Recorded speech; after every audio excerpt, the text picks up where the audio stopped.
Boa tarde, pessoal. A gente está começando aqui a nossa live, a transmissão ao vivo da AGEIM, para falar de um tema muito importante, que é o Covid-19. Assim, a gente não vai se alongar muito aqui com discussões em vão, a gente quer realmente mostrar a informação de fato, e para isso a gente convidou o nosso parceiro Henrique Marques Souza, que é docente do Departamento de Biologia da Unicamp, e hoje ele é também um coordenador, atualmente ele é coordenador da Frente de Combate ao Coronavírus da Unicamp na área de comunicação.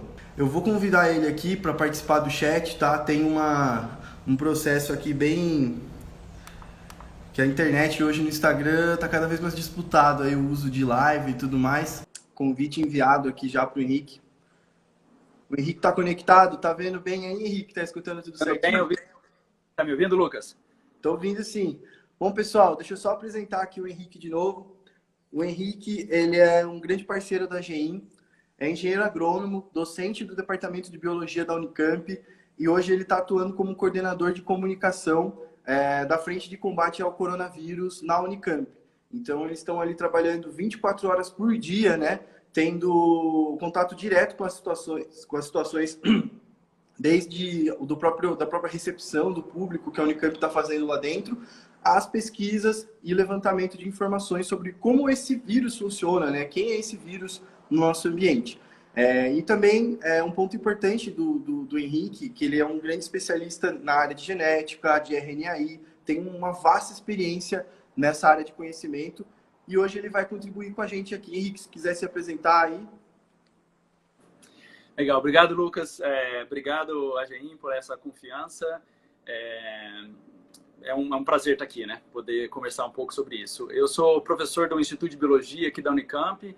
A gente está com uma força-tarefa focada no Covid-19, né? Que é mais do que o vírus, é a doença em si, é isso que está causando o congestionamento do sistema de saúde, né? Mas eu queria começar deixando uma coisa bem clara, que apesar de eu ser coordenador da Frente de Comunicação e Divulgação, essa conversa aqui com o Lucas é uma conversa da minha expertise, certo? Então, eu estou falando como professor de biologia, isso é muito importante. Eu vou falar um pouquinho posso falar um pouquinho sobre a força-tarefa, mas como um comunicador da força-tarefa, né? Mas só para deixar claro que isso tudo reflete o que eu posso contribuir como professor de biologia da Unicamp. Exatamente, pessoal. Desculpa interromper, Henrique. Basicamente, o contexto é o seguinte, né? A gente quer realmente mostrar a informação técnica por trás disso, né? A gente sabe que a AGEIM tem um público que gosta disso, são pesquisadores do setor do agronegócio, são profissionais do agro que têm uma conexão forte com essa área científica, e a gente vê que é importante compartilhar isso também, inclusive para ajudar com que as pessoas se engajem na própria questão da prevenção do coronavírus. Aí eu queria trazer um contexto também aqui para o pessoal rapidamente, só para a gente começar a conversa, é que Campinas, nas informações recentes que eu encontrei, já registra 3 mortes, né? São 44 casos confirmados e 752 casos em investigação. A gente traz para São Paulo, né, no estado de São Paulo, já são 208 mortes no estado de São Paulo. Então veja que esse número é bastante significativo. Aqui é um polo realmente que vai ser, né, de acordo com as projeções, vai ser a região que vai ser mais afetada, o estado de São Paulo como um todo, e é muito importante a gente ter acesso às informações. Henrique, eu já vou começar aqui com as perguntas, tá? Sem mais delongas, e vou te perguntar, como é que surgem esses vírus, né? Onde eles estão, onde eles estavam, né? E como eles chegaram até nós agora? Legal. Então, Lucas, eu decidi, eu até estabeleci um roteirinho aqui, que é a minha primeira live, né? Então, para não me perder e não delongar muito. Os vírus estão em todos os lugares que possuem seres vivos. Então, para a gente entender isso, eu queria começar falando primeiro o que é um vírus, né? Então, e é interessante porque o vírus está na interface entre o que é vivo e o considerado vivo e não considerado vivo. Por quê? Porque, diferente dos outros organismos vivos, ele não consegue se multiplicar, ele não consegue se reproduzir, certo? E a gente fala que ele replica, né? Ou ele se multiplica. E ele precisa de um organismo vivo para poder fazer isso. Então, se você tiver um lugar que não tem nenhum organismo vivo, que só tem pedra, você não vai encontrar vírus. Bom, por que ele é considerado, então, está nessa interface entre vivo e não vivo? Porque ele é uma entidade, certo? Então, imagina só, ele é como se ele fosse uma cápsula simples, uma cápsula de remédio microscópica, né? com o material da genético dentro. Então, é mais ou menos essa analogia, assim, ele é uma cápsula, é um envoltório parecido com a nossa membrana, né? Então, por exemplo, tem lipídios, né? Que lipídios são gorduras, e aí gordura na membrana do vírus, você já entende por que você tem que lavar a mão. Então, em volta desse envoltório, você tem lá dentro o material genético. Certo. E aí ele está presente no ambiente como um todo, assim, milhares Sim. de vírus, assim. E basicamente o Covid. Exato, ele é como... E quando a gente pega o Covid, esse caso, né? O caso do próprio Covid como um todo. Como que ele...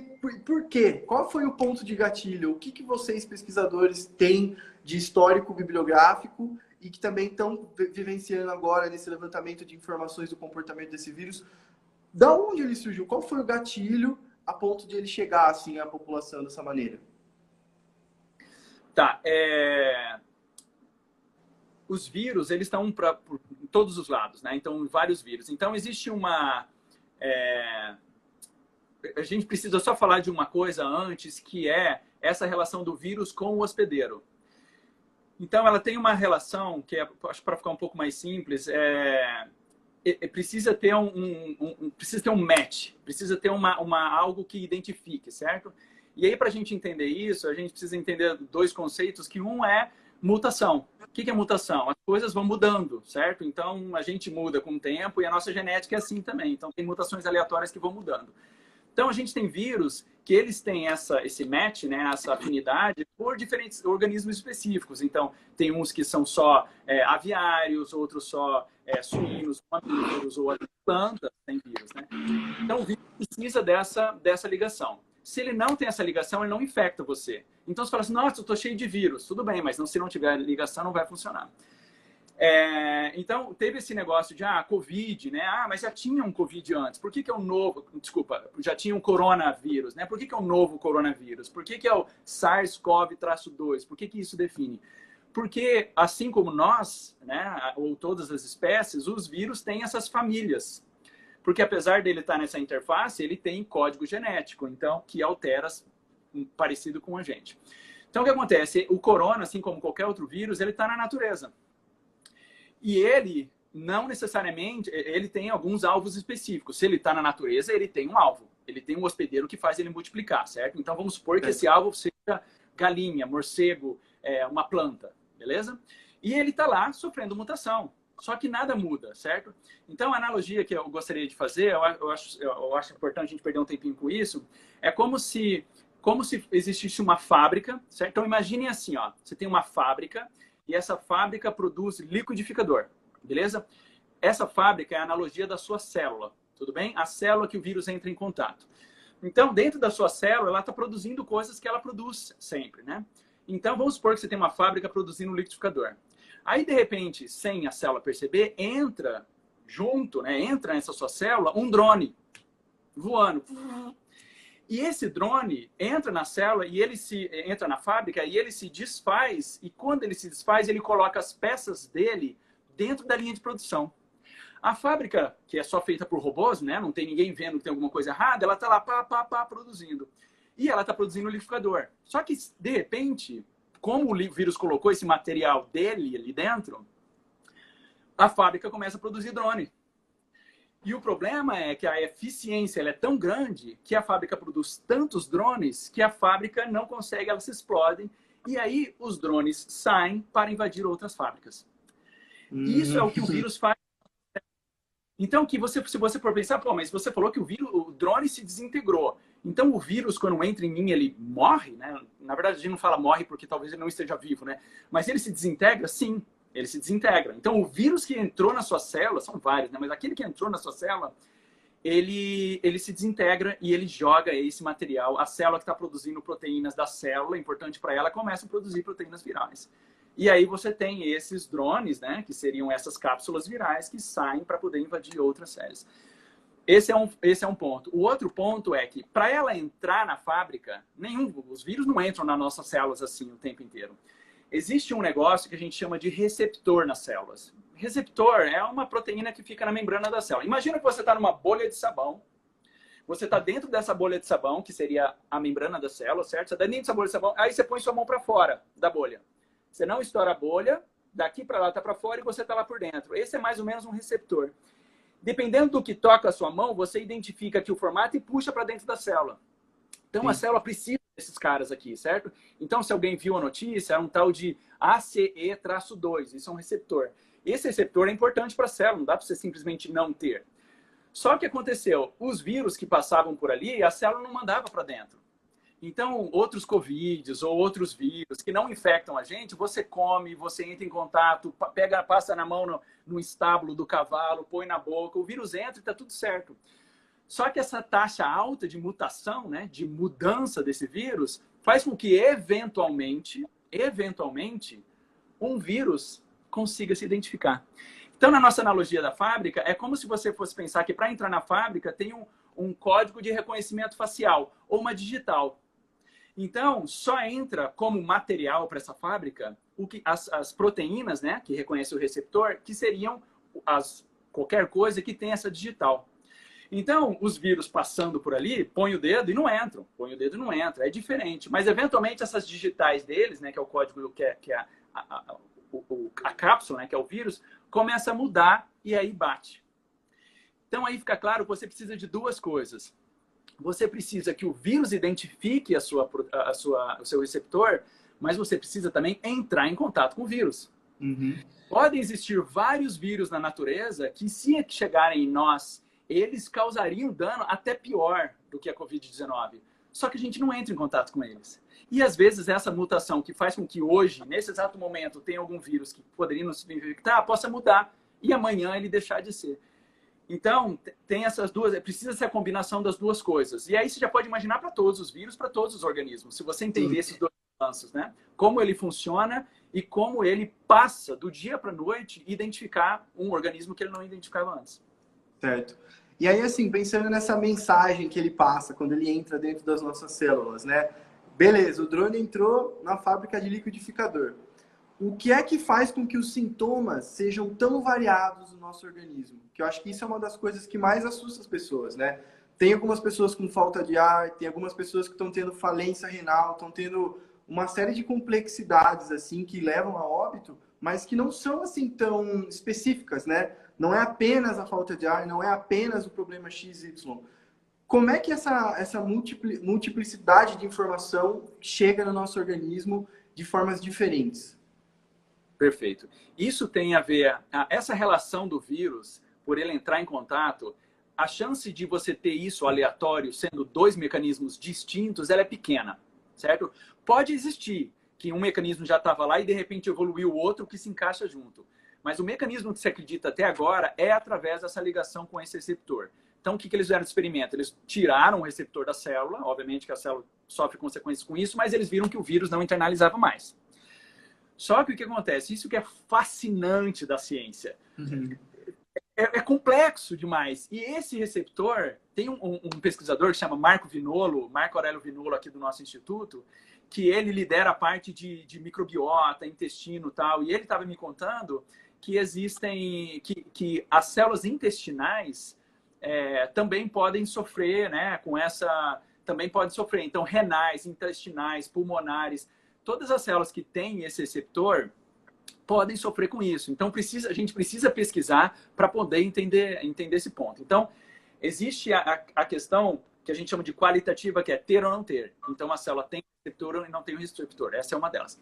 A outra delas é que você pode ter muito ou pouco do receptor. Então, imagina que você tem um monte de vírus e a célula tem um receptor, ela vai puxar um vírus, né? Se ela tem muitos receptores e você tem muito vírus, ela vai puxar muito mais. E aí você vai ter um efeito maior. Então, tem um grupo de pesquisadores da USP, que é o Helder Nakai e o Jean Pierre, que eles acabaram de submeter divulgaram, né, a parte da pesquisa deles, que vai ser publicada, e eles viram que os indivíduos com comorbidade, eles possuem mais desse receptor na célula.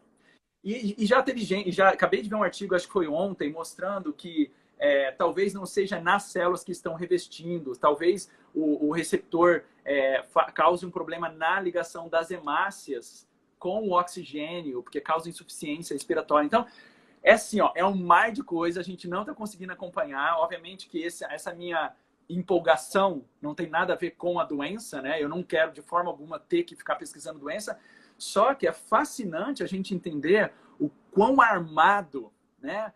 Eu adoro analogias. Uma outra analogia é exército. Eu não sei quem está ouvindo aí é militar, mas é um exército. A ciência brasileira e a ciência mundial tem que ser vista como um exército. Porque você fala assim, ah, não, tudo bem, mas essa linha de pesquisa aí que o cara estuda, eu não trabalho com agricultura, eu não quero saber o que é RNAi. Eu não trabalho com doença ou com qualquer outra área de humanas, então não estou nem aí. Só que o que a gente precisa perceber é que essas pessoas estão treinadas em método científico, que é não ouvir político, não ouvir religião, não ouvir a mãe, pensar, estudar e ter resposta. Estão ganhando financiamento de pesquisa para poder estruturar o laboratório, estão treinando pessoas, e é como o exército que treina todo mundo treina todo mundo em cenários hipotéticos. Sempre esperando pelo pior, né? Então tem que treinar esperando pelo pior. Eu acho que isso não é... Eu acho que a gente não tem que... Não é questão de ser oportunismo, mas foi um alerta pra gente, foi um alerta pros cientistas, dizendo, cara, olha a responsabilidade que a gente tem em mãos, né? E essa responsabilidade ela tem que ser bem consciente para as pessoas, porque para você saber que por mais que você queira... as empresas em si, hoje as empresas estão ajudando os cientistas. Porque quando elas chegam na universidade, elas querem alguma coisa que elas possam levar para o mercado, é óbvio. A gente tem que folha de pagamento, a gente tem que ter lucro, tudo. Só que precisa ter uma reserva, precisa ter um investimento para treinar o exército, para diante de qualquer situação, os caras levantam e dão conta. Sim. Senão a gente fica à mercê. Então eu vou dar o último exemplo para não me alongar nessa resposta, mas a grande força de batalha é através de testes. Já adiantando um pouquinho que a força-tarefa faz. Esse é o foco, teste, certo? E a gente criou a estrutura, então nós temos tanques de guerra, nós temos pessoas treinadas, pessoas com mira de centenas de quilômetros, pessoas que conseguem, sabe, alimentar, trazer o canhão, a bala e colocar lá dentro. Temos tudo isso, preparados assim, na linha de frente. Só que toda arma, toda bala vem de fora. A bala é comprada por empresas que não são brasileiras. A gente tem algumas peças e tal. Então, o que acontece? Se a gente não pensar estrategicamente da ciência brasileira como um exército e não saber que a gente tem que estar autossuficiente, porque hoje está todo mundo em guerra, Lucas. Está todo mundo comprando a mesma bala que a gente precisa alimentar o nosso canhão. E a gente está agora correndo atrás para ver se alguém aqui faz a bala. Não dá tempo. A gente precisa ser independente, né? Nesse aspecto, dessa parte de pesquisa. Sim. Não, mas eu vejo assim, que o que é interessante e o porquê também que a gente resolveu ter essa conversa é exatamente conversar sobre essas características técnicas que envolvem tudo isso mesmo. Porque, assim, falar sobre prevenção ou falar sobre medidas que a gente está vendo muita discussão sobre isso, a parte econômica, que realmente vai ser muito afetada e já está sendo em vários setores, né? Mas que gradativamente vai afetar, inclusive, por exemplo, o agronegócio, que é um mercado que ainda está operando, que está rodando, mas que vai ter impacto. Mas a gente precisa entender o conceito, quais são os aprendizados desse momento, né? Eu acho que os aprendizados são todos voltados nesse aspecto do conhecimento. Porque, assim, até seguindo aqui um pouco dentro do assunto da área técnica ainda, quando você fala sobre a capacidade de algumas pessoas terem mais conectores nas células do que outras, e assim por diante, isso explica muito sobre a própria fragilidade da variabilidade genética do ser humano, né? Eu acho que por muito tempo as pessoas sempre pensavam, não, o ser humano tem uma variabilidade infinita, é muito difícil ter uma doença que vai pegar todo mundo. E de repente a gente vê, nesse momento do mundo, da evolução da tecnologia, da informação, do conhecimento, uma situação onde a gente vê que está todo mundo pego de surpresa. Quer dizer, a gente não é tão diferente assim, na verdade a gente é muito parecido. Né? Pensando por esse lado, assim. Então, eu vejo que tem toda essa mensagem por trás. Mas aí eu queria reforçar essa pergunta.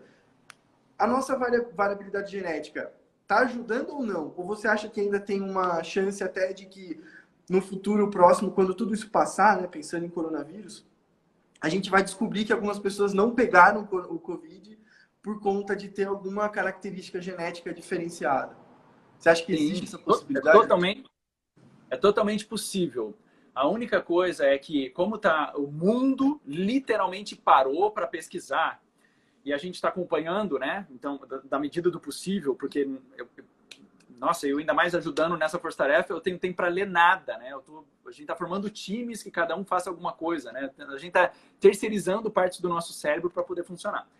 Mas já tem várias coisas que estão sendo divulgadas. Mas uma coisa que fica clara é que existe essa relação com comorbidades ou com condições que o corpo responde. Então, aí você pode pensar assim, tá, mas aonde está a variabilidade genética aí? Ela não pode ser vista como uma coisa só, por quê? Pode ser que se você teve uma vida sedentária, você pode acabar tendo obesidade e diabetes. E aí a diabetes faz, não estou dizendo que é o caso, mas estou dando um exemplo, faria esse receptor estar mais exposto e você ser mais... se você tem uma vida estressante, junta com a questão, unida com a questão de vida sedentária, você pode ter hipertensão.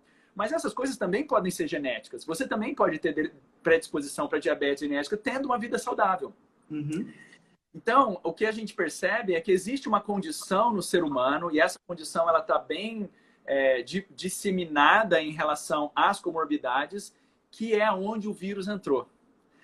E aí você pensa assim, nossa, mas por que isso é vantajoso para o vírus? Por que o vírus escolheu justamente isso que causa mal nos seres humanos? Não é.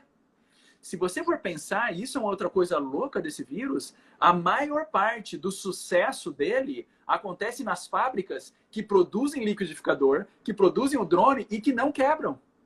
Que são as pessoas que a gente chama de assintomáticas. Então, cara, esse cara é um grande campeão. Só que em decorrência, e aí se você for pensar, não é culpa do vírus, né? O vírus em si, no caso, é isso. É culpa de que nós... Culpa não, né? Mas é um resultado de que nós temos isso dentro da população, certo? Nós temos essa condição. O vírus não quer isso. O vírus não quer que a pessoa morra. Por quê? Me entenda bem, o vírus nem é vivo, não quer nada. Mas assim, pensando evolutivamente, eu sempre penso com A pensamento necessidade evolutivo. dele de vida. Ele está ali por um motivo, certo?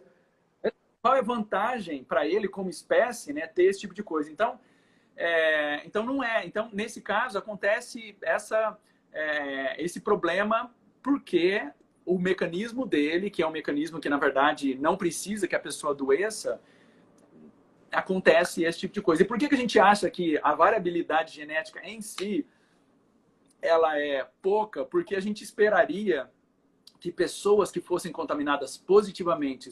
Na verdade, eu nem posso afirmar isso, porque pode ser que a gente descubra o final. Pode ser que a gente descubra, principalmente, se a gente conseguir aumentar a quantidade de testes, essa relação entre infecção e condição. Porque hoje que a gente vê é o seguinte, puxa, morreu, tem a comorbidade. Morreu, tem a comorbidade, 90% ou mais. Só que, e quem tem a comorbidade e não morreu? O que a gente assume? Ah, esse cara não foi contaminado. Não necessariamente.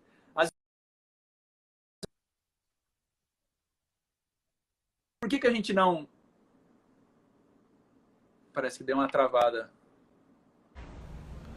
Pessoal, retomamos aqui essa live. A gente teve que encerrar ela para voltar de novo aqui, tá? Por causa do sinal da internet.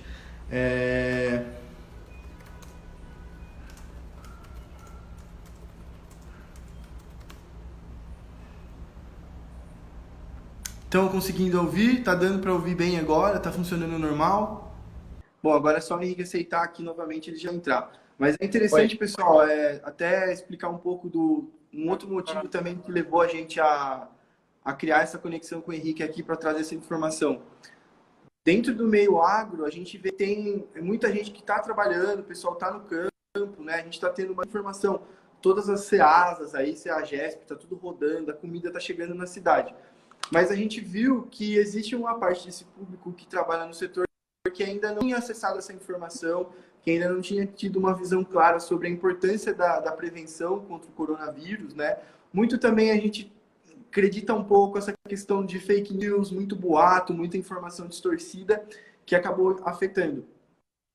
Então a gente teve um pessoal que fala com a gente, que está junto com a gente na nossa comunidade aí nas redes sociais, que solicitou e falou assim, cara, vocês que são da GEIM precisam levar essa informação para o público, porque aqui no campo não está chegando, as pessoas não estão de fato entendendo, sabendo como funciona.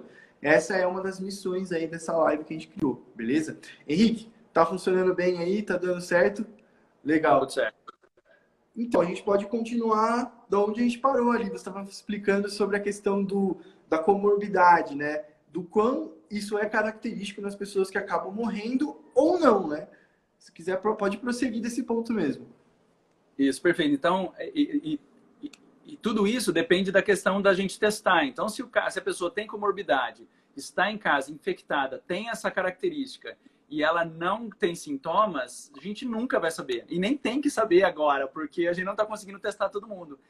Então, hoje, o grande esforço, e esse é o grande esforço da Unicamp e vários outros centros, né? Está super bem espalhado, é que precisamos testar muito. Né? E aí uma outra coisa, que é só em relação, já encaixando o negócio de teste, eu queria falar que eu acho que é importante isso para a gente ter uma ideia geral. Por que que a Covid-19 virou uma pandemia? Qual Uhum. é a característica dela, né? Eu acho que isso é importante. E aí você vai entender o porquê da importância do teste, o porquê da importância do isolamento, o porquê qual é a diferença disso com os outros, né? Então, eu costumo dizer que isso, de novo, uma visão pessoal, né? Tem três características importantes que resultaram nessa pandemia, né? Então, uma delas é causar não necessariamente morte, certo? Causar a necessidade da pessoa, um caso tão grave que ela precisa ser internado, certo? Essa é a primeira. Isso é comum até em acidente de carro, certo? Então, essa é a primeira característica. A outra característica é dela ser espalhada pela via aérea, o que facilita a transmissão. E aí, se você for pensar, você tem outras doenças, como o ebola, por exemplo, que você tinha esse problema. Então, você fala assim, pá, mas eu tô bem. Se eu tô bem, por que... Né? E isso, por que a gente pensa assim? Por que a gente não tem, e a gente está aprendendo com essa doença, com essa pandemia, a mudar o nosso jeito de pensar sobre o vírus? A pensar no próximo. E nós vamos chegar na conclusão do que pensar no próximo. Eu vou chegar lá, certo? Mas o que acontece? Na pandemia, quando você... em outros vírus, né? Vou citar o nome a ebola como um exemplo. Quando o vírus entrava, quando você entrava com aquela cápsula em você e ela chegava na sua célula, ganhava o acesso e começava lá, ela começava a destruir as células. Uhum. Você se sentia mal.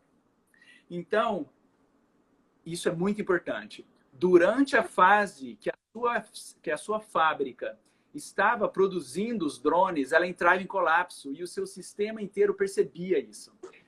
Então, quando a pessoa ficava doente, quando a pessoa estava infectada e ela estava em vias de espalhar para todo mundo, ela adoecia. Então, ela saía de cena, ela era isolada socialmente por estar doente. Então, qual é a diferença? No caso do coronavírus, ele tem essa variação, que a gente já falou sobre isso, que é dele conseguir usar a sua máquina sem causar danos. Danos sensíveis pelo sistema, certo? Aquela fábrica pode morrer, as células podem estar morrendo, mas não a ponto de você sofrer com isso, que são os famosos assintomáticos. Que aí vem o porquê do isolamento. Porque se a gente se isolasse ficando doente, ninguém precisaria isolar o mundo inteiro. Você fala, gente, mas a economia está sucumbindo. E tem gente saudável, eu tô saudável, eu, Henrique, tô saudável, deixa eu trabalhar, deixa eu fazer as coisas, certo? E por que eu preciso pensar no outro?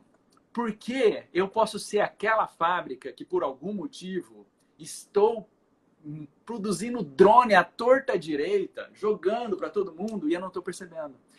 Só que, se no meu amiguinho esse drone entrar, a resposta não vai ser a mesma. E aí você pensa assim, não, mas tudo bem, tá, eu entendo, só que nós temos a parte da economia, mas a gente também tem o que tem falado, né? Mas a gripe mata mais. Ah, não sei o que lá mata mais, né? A gente vai parar o país por causa disso? Bom, aí você tem que pensar que existe uma característica que ela não é uma das três, mas ela é decorrente dessa combinação, que é o fato das coisas acontecerem rápido demais.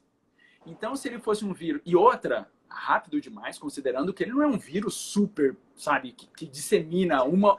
Tem vírus que vai uma para 18 pessoas. Cada pessoa passa para outras 18, 20 pessoas. Esse daí é para cada 2, 3, sabe? Então, o que acontece? Mesmo assim, é muito fácil de passar. Hoje nós percebemos o quanto a gente toca na baba do outro. Né? Sim, sim. Tipo, nossa, mas eu preciso... Sim, você não pode... Sabe, você tá tocando na baba do outro, quando ele mexeu na boca, no nariz ou no olho, ia ter close a senha do cartão de crédito.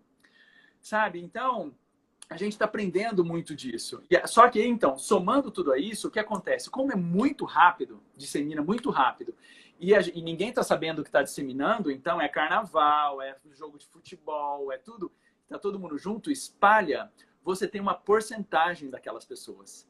Então você fala, gente, mas só 3% morre. Tá, legal. Só 3% morre, né? Que é menos do que outras doenças que matam mais pessoas. Só que são 3 pessoas no mesmo dia. 3%. É 3% na mesma semana.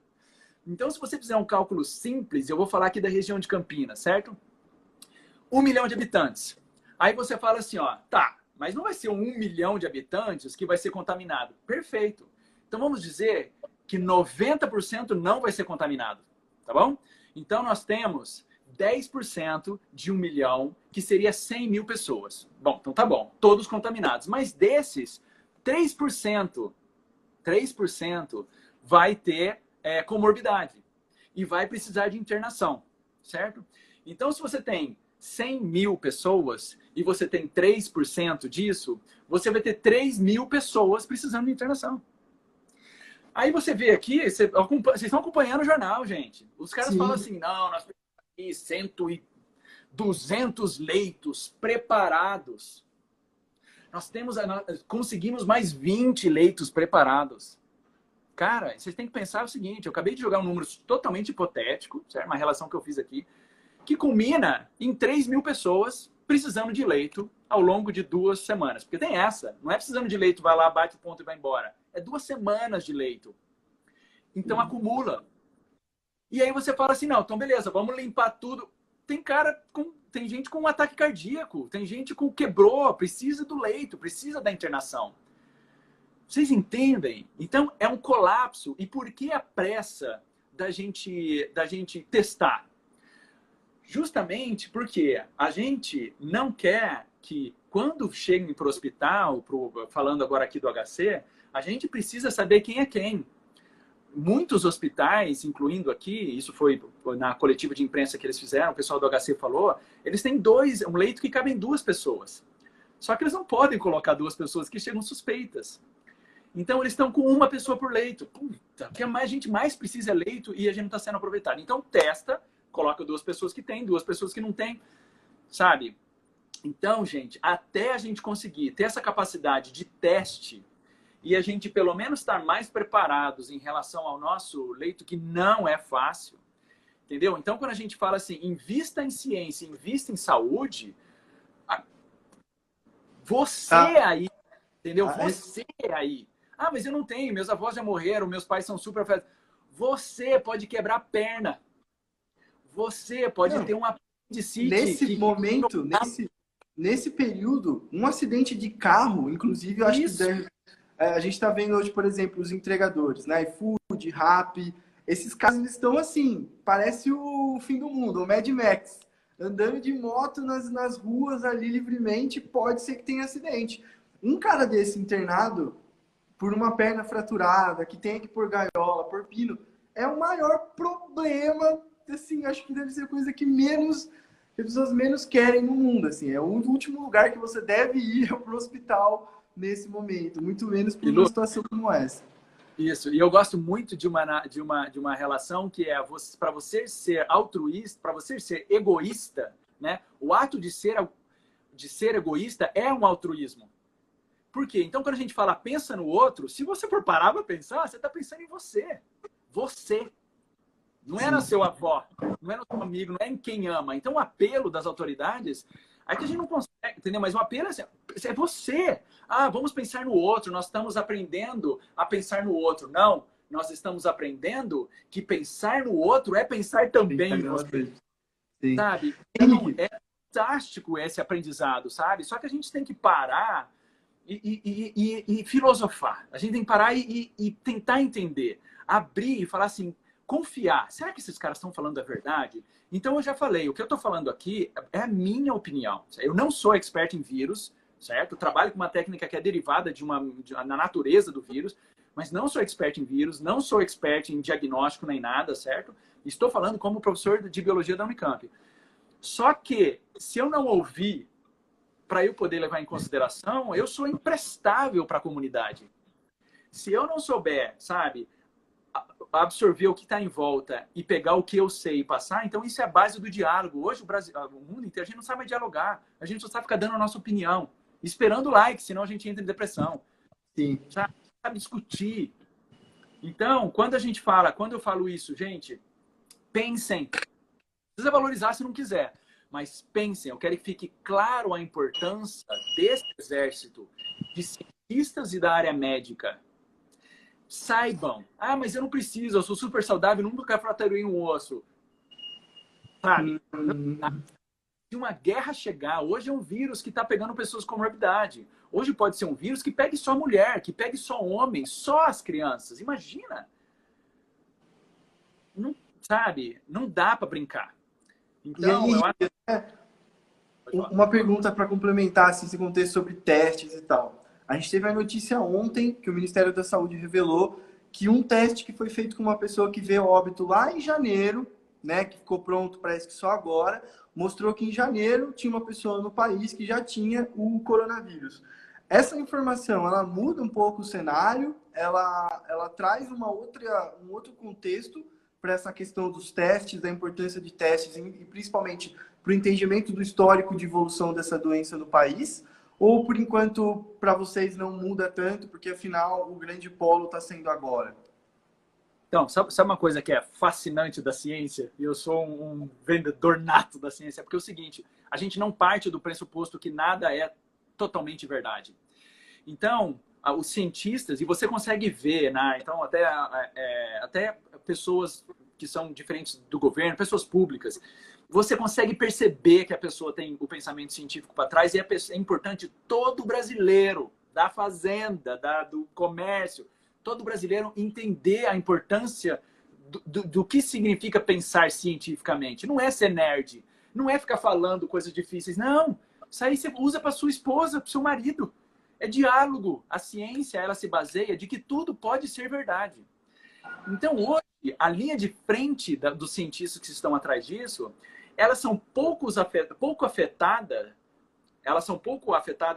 ou a linha de frente é pouco afetada, desculpa, por essa informação lá atrás, porque ela levava em consideração que ela poderia ser verdade. Você entende? Então, a gente sabia que é a capacidade de diagnóstico e que é a capacidade... E outra, a gente fala diagnóstico pelo teste. Ver a pessoa doente é um diagnóstico. Você entende? Sim. Então, quando eu falo diagnóstico, é tudo. É porque hoje o diagnóstico está muito voltado para testar, né?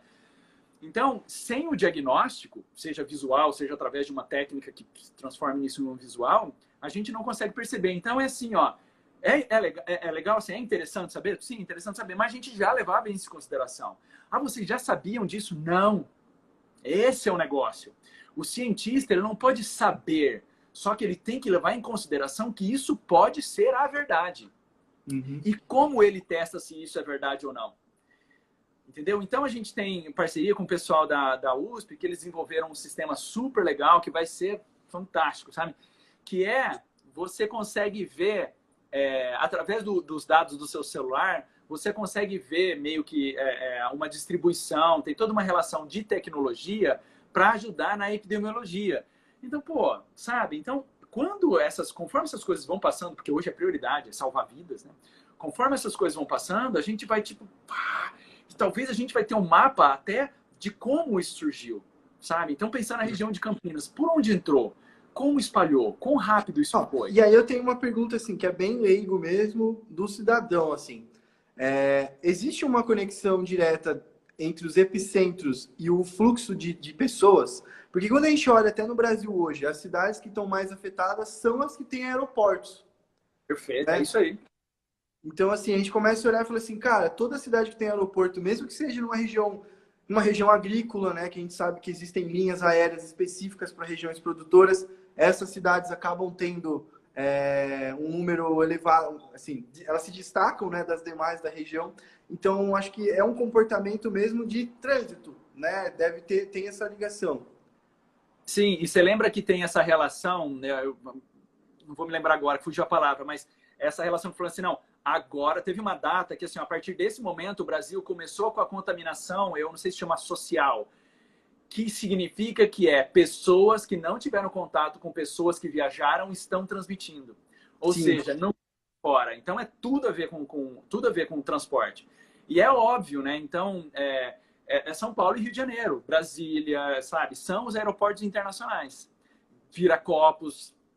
Só que, por exemplo, isso é uma sorte, né? Então, sei lá, imagina assim, a gente tem imagina um país ou uma cidade com uma sala cheia de pessoas, certo? E aí a pessoa contaminada, ela começa a andar. E distribuído ao longo dessas pessoas que ela vai esbarrar, tem algumas pessoas que são que vão ter o sintoma, certo? Então ela está andando, a sorte, na verdade a característica é, se ao longo desse caminho ela está andando, ela der 20 passos para encontrar a primeira pessoa, vai demorar 20 passos até a gente perceber. Só que ela pode ter andado 2 passos e esbarrado numa pessoa que teve sintomas e a gente, pum. Então o que acontece? Isso daí passou, a gente não estava preparado para isso, a pessoa morreu e a gente não sabia, não teve o teste diagnóstico, e aí foi lá na frente, quando voltou e falou, essa pessoa. Então, cara, o importante é assim, ó, não assuma que essas coisas são verdades, não assuma que alguém tem uma opinião formada. Esse é o pensamento científico. Obviamente que a gente também não fica patinando, não fica inventando a roda. Se você foi convencido por um argumento, é verdade, vamos embora, entendeu? Só que não significa duas coisas, nem que você precisa aceitar um argumento sem entender e que você nunca vai desafiar mais esse argumento. Não é, isso não é ser cientista. Eu estou dizendo cientista não figurado, não Einstein. Estou dizendo ser científico de natureza, ser crítico. É você não aceitar qualquer coisa que vem e também não ficar duvidando para o resto da vida. Só que tem um ponto que é fundamental. Isso todo mundo sabe. Ah, eu não aceito o que é e eu duvido pro resto da vida. Beleza, todo mundo é mestre em fazer isso. Só uma coisa do cientista aí, que é entender qual a informação que vem, que é ler a pessoa, que é duvidar de você ao invés de duvidar dele, que é considerar que a verdade dele pode ser melhor que a sua. É isso que falta. Então, se a gente unir esses três em todos os caráteres dos brasileiros, que é a minha pátria, né? Mas em todas as pessoas, a gente vai ouvir o que o amiguinho está falando. E antes de falar assim, nossa, nada a ver, gente, o cara tá me humilhando, vai pensar assim, ó, será que é verdade? Óbvio que a gente tem ego, óbvio que ninguém quer ser exposto, não é isso que eu tô falando. Mas você parar e pensar assim e falar, pô, será que o que ele tá falando é verdade? Né? Baseado no meu conhecimento científico aqui, consigo dizer que é verdade ou não? Volto para ele e falo assim, pode ser. Mas e isso? Isso é diálogo. A pessoa fala, isso, eu também não levei em consideração. Então vamos ver um terceiro. Cara, lindo. O negócio constrói. E no final de contas a gente fala assim, chegamos em grupo na conclusão de que essa é a melhor solução para o grupo. É sempre grupo, né? Uhum. Não, perfeito, Henrique. Aí, assim, acho que só para a gente matar essa parte técnica da conversa, dessa discussão mais científica da história, para traduzir para o público aqui uma analogia também que eu acabei pescando aqui. A diferença, ou o que faz do Covid ser essa pandemia que ele se tornou, é exatamente o modus operandi dele de não matar todas as pessoas com quem ele infecta, enfim, contagia de alguma forma. É isso? Essa é a grande diferença dele por uma doença que às vezes é até mais grave do que o Covid? Então, vamos dizer assim, principal diferença, né? Porque tem vários outros fatores. Então, o fato de ser comorbidade significa que o sistema imune da pessoa, né, a resposta, a defesa, que a gente fala defesa, né, do corpo, também está debilitada. Então, tem vários fatores, certo? O fato de ser respiratório, o fato de... Mas, vamos dizer assim, um grande diferencial, na verdade, o grande impacto dele, né, não é a doença em si, porque todo mundo fala, doença, todo mundo morre. O grande impacto dele é um colapso. Eu costumo dizer, então, para finalizar essa analogia, que a Covid-19 não é uma...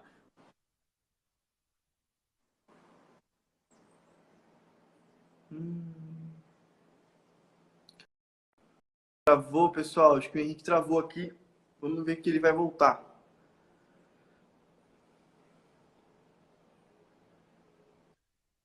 Voltou, voltou.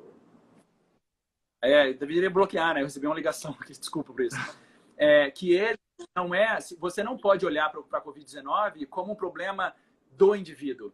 Porque quando você deixa no indivíduo, você causa esses problemas de interpretação, que é, eu estou saudável, eu vou trabalhar, que é, só está morrendo uma certa classe, que é, entendeu? Então, quando você olha a doença como um indivíduo, você dá margem para esse tipo de interpretação. Você tem que pensar a doença como sistema. Covid-19, ele afeta o indivíduo, assim como qualquer outra doença afeta. Só que ele afeta o sistema de um jeito único. Sistema econômico, sistema de saúde principal. Então, você tem que pensar nele em uma doença do sistema de saúde. Então, quando você estiver lá na sua casa falando assim, mas por que eu tenho que me preocupar? Não chegou na minha cidade. Não. Você tem que pensar em sistemas. O sistema de saúde, em todos os lugares, entra em colapso em questão de dias. Então, para de pensar na Covid-19 porque ela causa no indivíduo. Porque se você pensa assim, você sai desse negócio do cara que é egoísta e não é egoísta. Ele é super altruísta, ele é um cara que faz pelos outros, mais Teresa de Calcutá. Não é esse o ponto. O egoísta vai pensar nele. Se ele pensar como sistema, o egoísta vai pensar, nossa, imagina. O altruísta vai falar, eu quero salvar as pessoas porque eu gosto delas, mas é o sistema. É uma doença de sistema. Legal. E Henrique, então só para finalizar aqui, a gente deu para trazer uma visão bem legal para o pessoal. Você trouxe uma outra leitura, né? Trouxe um diálogo diferente sobre Covid, que essa era a grande proposta. Já agradeço, assim, a gente não está terminando ainda, tá, pessoal? Mas eu já agradeço esse encerramento, porque a nossa ideia realmente foi transmitir essa informação com uma linguagem acessível. Eu acho que é bacana que as pessoas tenham essa visão coletiva, né, Henrique? Eu acho que essa é a grande mensagem. Quando a gente fala que o Covid ele é uma doença do sistema, ela é uma doença do sistema, assim, pense na vida como um sistema operacional, né? De um computador, de uma fábrica, cada um tem o seu papel. Só que quando essa doença chega, esses papéis têm que mudar para que a gente consiga lidar com ela. Eu acho que isso é a principal leitura, pensando em ciência, pensando em sociedade, comportamento das pessoas.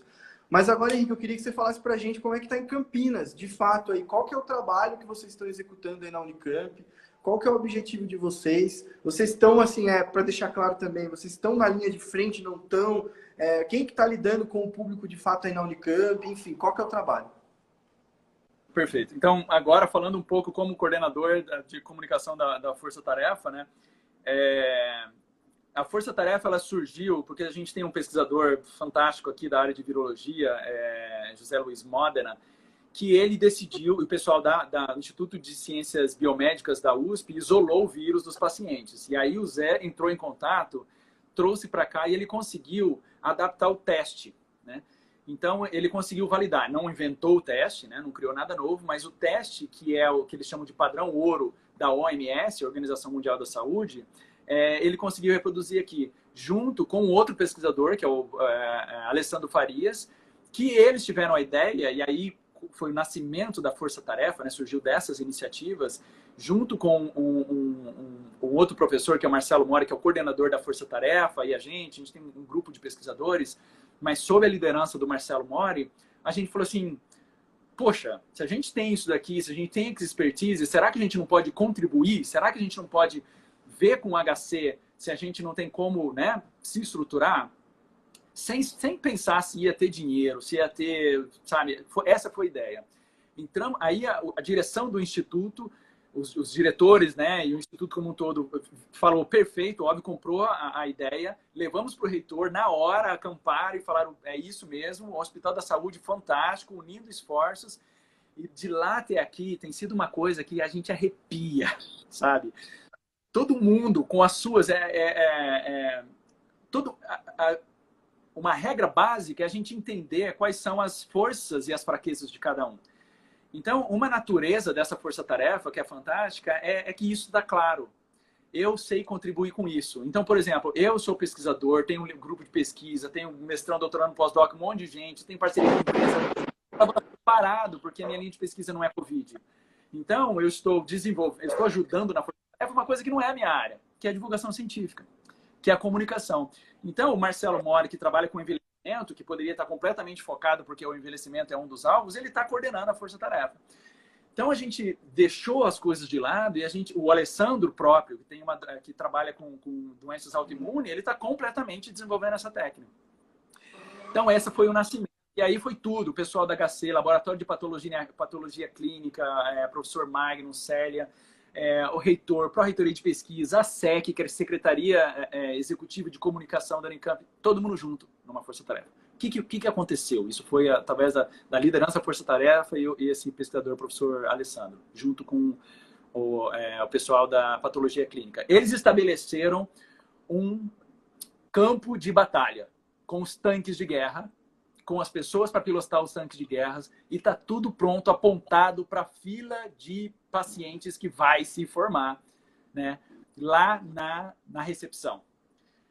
Aí você fala assim, bom, beleza, vocês vão conseguir pegar todos? Então, infelizmente, não é só de tanque e pilotos, né, que faz-se a guerra. A gente precisa de munição. E não é só isso, a gente precisa da logística. Então, não adianta a biologia entrar com equipamento e falar, não, eu já estou com 40 equipamentos, agora... Não, a gente precisa validar. O sangue que você está pegando tem vírus ou não tem? Precisa ser inativado para poder passar pelas moléculas. Senão, todo mundo ia ter que ter proteção de vírus até sair o resultado. Não é factível. Estamos falando de milhares de pessoas todos os dias. Então, o que aconteceu? Criou essa infraestrutura mínima. Em paralelo a isso, tanto o Alessandro quanto o pessoal do Hospital de Clínicas, Magno, Célia e os funcionários fizeram um trabalho hercúleo para poder validar isso no Adolfo Lutz. Porque senão a gente estava completamente travado. E eles validaram. Saiu ontem a certificação da Unicamp, um dos primeiros do país, da Unicamp, a poder validar, ou pelo menos é uma das primeiras instituições públicas a ter essa validação dentro. Então significa que não precisa... Lembra esse negócio? Está esperando a contraprova. Vai ser validado aqui. Aí você fala, quantos testes? Qual é o valor? Qual é a logística? Está tudo sendo feito, certo? Então, agora o processo, o foco, né? Então, tem outra coisa. A gente está tentando viabilizar, através dessa estrutura, que empresas nacionais consigam fornecer também reagentes. Porque o padrão ouro foi feito com os reagentes internacionais, maior parte americano, europeu, né? Então, a gente pegou esses reagentes, até às vezes com dinheiro do próprio pesquisador, e fez os testes. Agora ele está funcionando. Então, talvez que dentro desse teste, se a gente mudar esse daqui, a gente consegue o mesmo resultado. E aí a gente vai tentando criar essa independência do internacional para ficar com o nacional. A gente não consegue por completo. Por quê? Porque não foi feita essa estruturação estratégica de empresas, startups, na área de biotecnologia, na área de produção de insumos para biologia molecular. Mas vamos lá. Tudo bem, sabe? Então, a gente está nessa fase. E agora tentando escalonar. Aí você fala, quanto que é o alvo? Quanto mais, melhor. Quanto é o alvo? 200 milhões. Que nós queremos testar todo mundo, certo? Legal. E assim, quando a gente fala de custo, né? Você fala dessa munição. Até para deixar claro para o pessoal. O que é essa... Se a gente fosse para fazer ali a receita de bolo, né? O que a gente tem no Brasil e o que a gente não tem? De todo o material que a gente precisa para fazer um teste de Covid-19. Perfeito. A gente não tem a gente chama de sonda, que é o fragmento de DNA que a gente usa para identificar o gene. Então, isso é uma tecnologia que a gente não detém aqui no país. Na verdade, minto, a gente detém e tem uma empresa, porque falei baseado até o momento do Covid, né?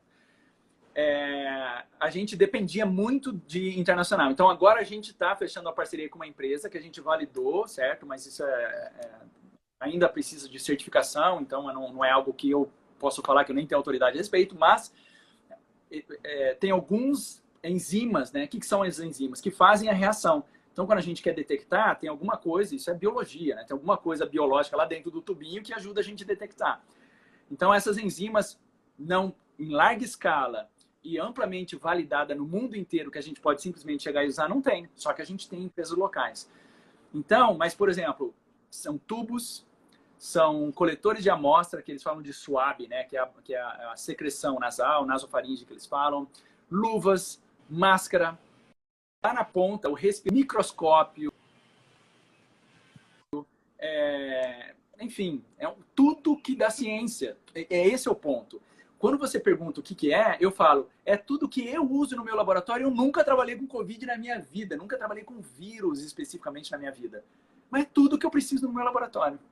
Sabe? Então, mas aí o que acontece? As empresas, elas que estão começando aqui, as nacionais, e aí eu não sei, porque eu também não sou dessa praia, da praia de empreendedorismo, talvez precisem de um apoio para elas se destacarem.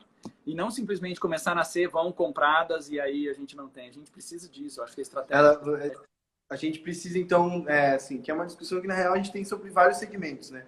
Desenvolver tecnologias, mas segurar elas aqui dentro, né? Porque não adianta criar aqui no Brasil e patentear ela lá fora, enfim.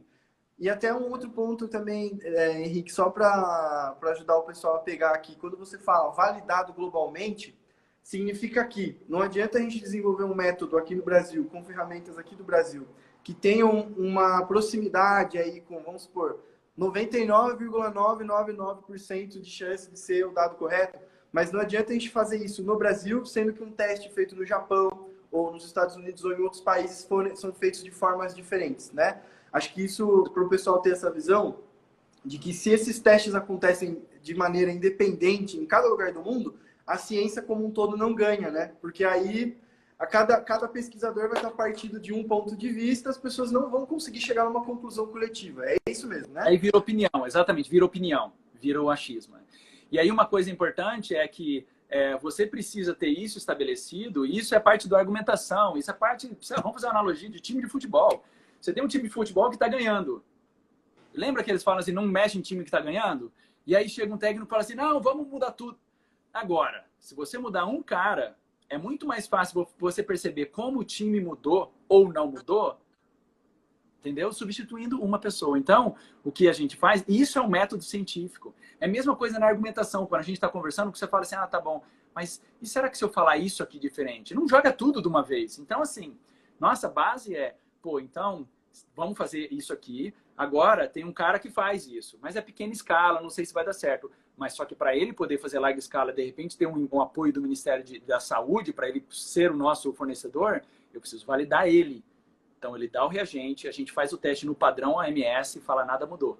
Pô, perfeito. Então, agora o cara tem carta branca, só que aí ele precisa de ajuda para que ele consiga fornecer, né? O problema é que a gente está fazendo isso atrasado, né?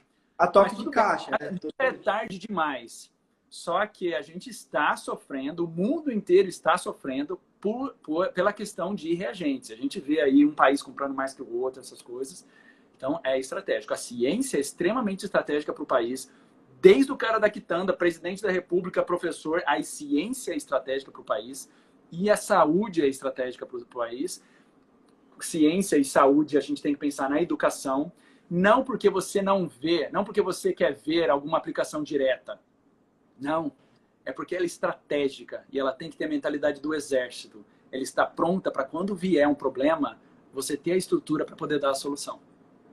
Certo. Não, é isso mesmo. Ó, Henrique, até eu vou colocar aqui para você 2 comentários que apareceram aqui para mim, tá?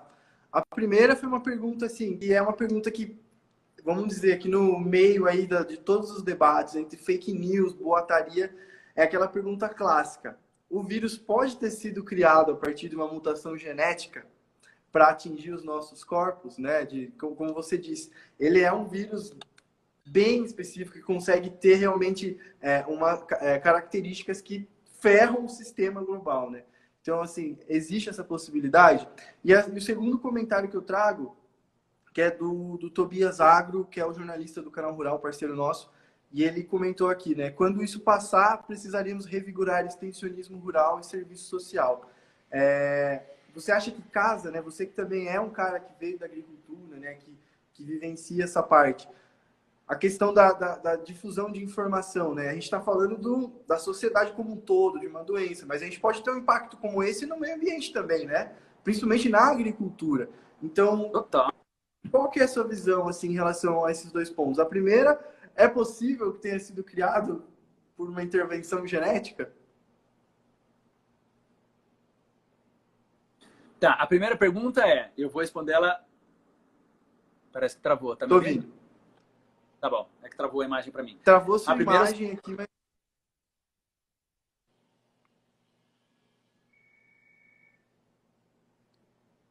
Cortou o áudio. Tá me ouvindo? Eu não tô ouvindo você.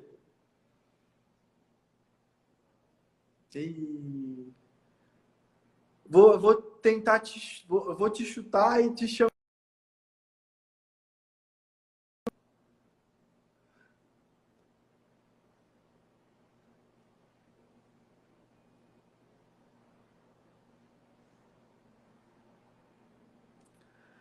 É, pessoal, a internet tá disputada.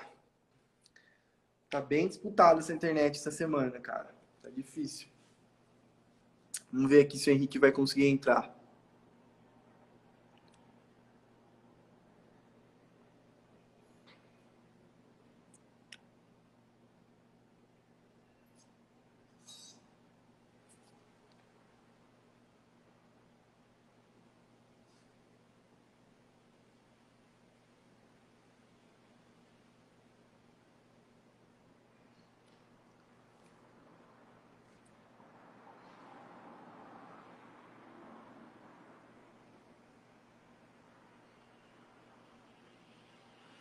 Henrique, é só aceitar. Aceitando o convite, aí você já vai conseguir falar novamente com a gente aqui, beleza? Deixa eu...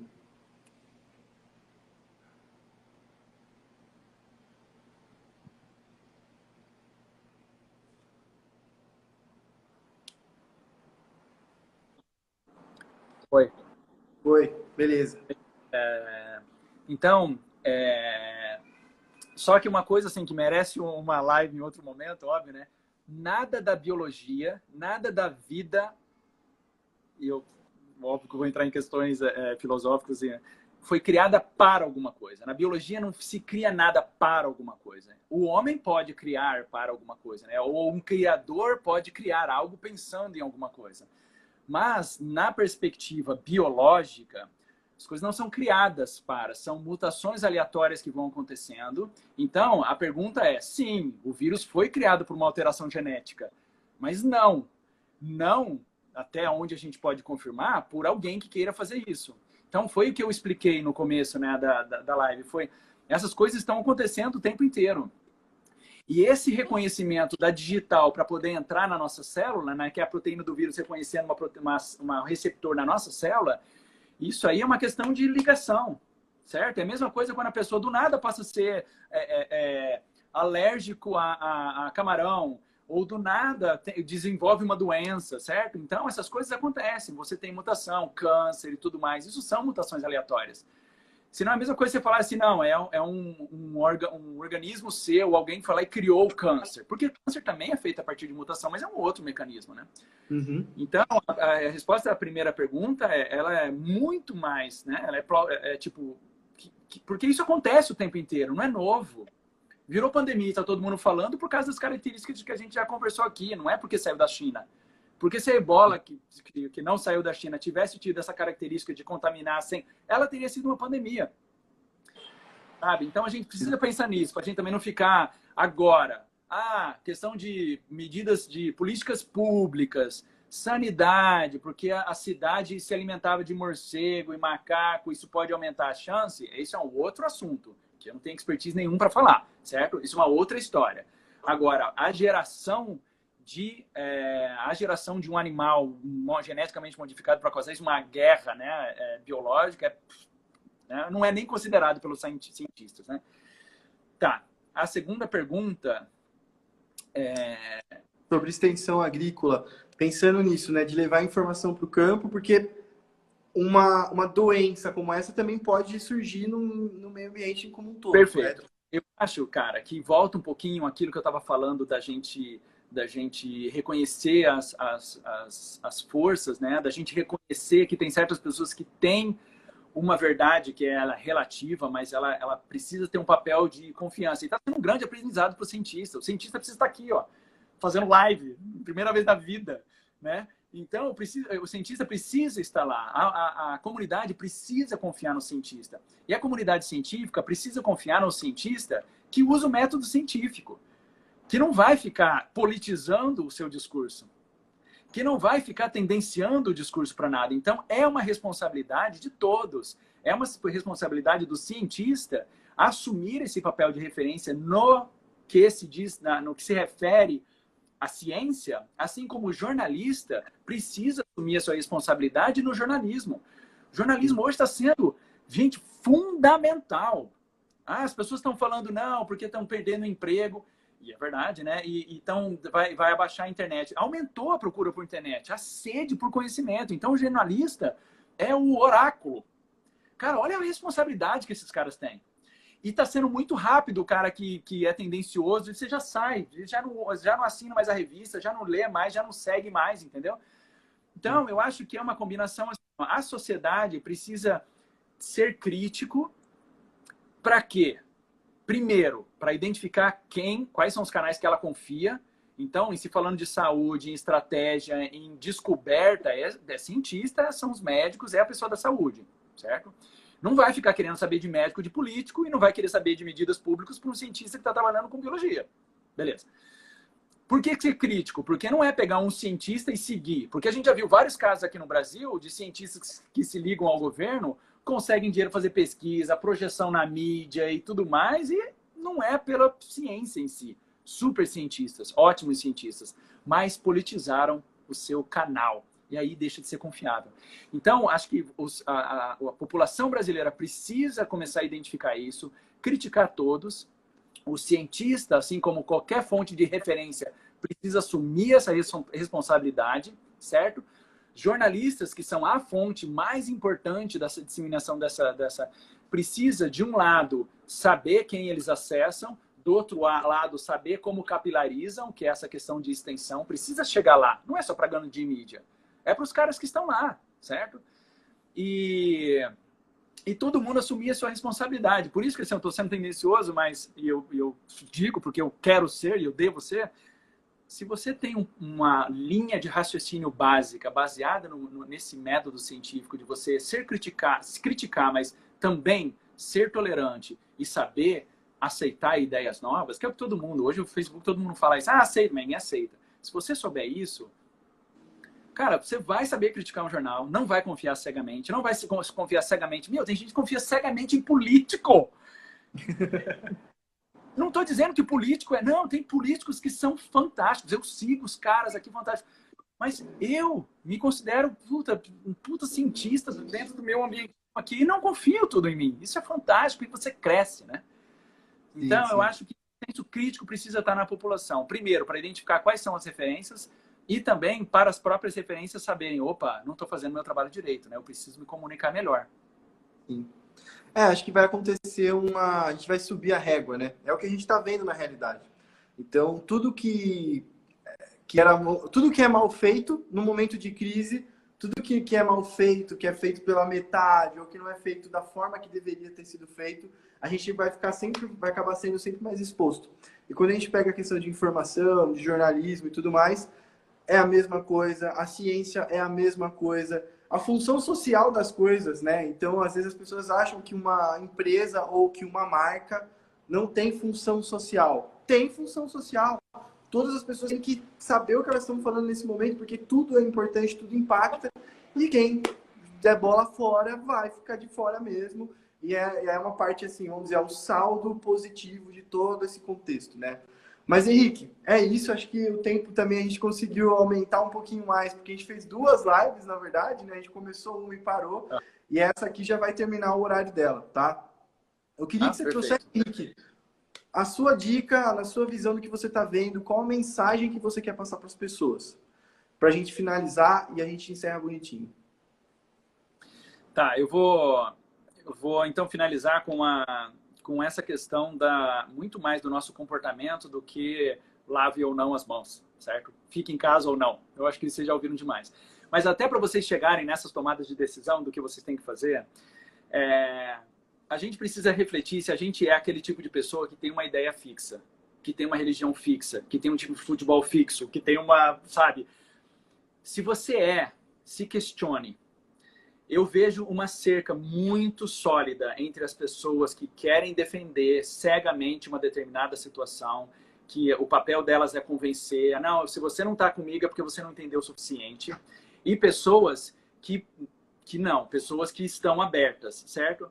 Então, para essas pessoas que estão, não adianta eu falar, porque elas estão fixas. Então, a minha mensagem para elas é, considere esse lado aqui pode ser melhor, certo? para as pessoas que têm essa abertura, que têm o potencial de acesso, a minha mensagem é: confiem, saibam em quem confiar, filtrem as informações, confia que as instituições estão fazendo. Existe teoria da conspiração, de que existem influências e interesses. Existe, tudo existe. Não estou dizendo que não. Estou dizendo para acreditar cegamente. Estou dizendo que existem referências surgindo. Então, Lucas, eu vejo, ao invés de subir uma barra para todas as coisas, eu acho que o pós-pandêmico vai ser um período em que as pessoas vão conseguir discernir um pouco mais. Falar, não, isso aqui é a praia do cientista e eu preciso que ele seja forte, ouvido, né? Para me defender. Isso aqui é do político. Isso aqui é do... Eu acho que a gente está nessa situação reconhecendo que cada um tem a sua força e que nós precisamos, ao invés de todo mundo fazer de tudo, a gente precisa que cada um faça o seu para o conjunto. E aí surge como é que o isolado como é que isoladamente nós podemos fazer algo juntos. Eu acho que essa é a grande lição dessa pandemia que está fazendo tanta gente sofrer. Fechou. É isso, gente. Queria agradecer aqui, então, o Henrique, que é professor do Departamento de Biologia da Unicamp e que atualmente está atuando como coordenador da comissão não, né? Do grupo de trabalho da frente de trabalho de combate ao coronavírus na Unicamp. O Henrique é o nosso parceiraço aqui. Ele também trabalha com um laboratório, o BLAST, né, que é focado 100% em RNAi, enfim, na questão de genética, e um trabalho muito importante para a agricultura. Muito em breve vocês vão ver o Henrique falando aqui com a gente de novo, tá, pessoal? E é isso, gente. Queria agradecer vocês, todo mundo que participou aqui, que mandou pergunta, que comentou, e agradecer o Henrique aí pelo tempo dele. Com certeza deve ter umas 30 ligações perdidas aí já no celular dele. Beleza? Valeu, Henrique. Obrigado, pessoal. Boa tarde para todo mundo e se cuidem, hein? Valeu. Eu agradeço também bastante a chance de poder participar. Se vocês quiserem saber mais informação sobre a Força Tarefa, que o coordenador é o professor Marcelo Mori, entre em contato, eu coloco vocês, dou informação, eles podem falar também, são pesquisadores fantásticos. Um abraço a todos, gente. Valeu, pessoal.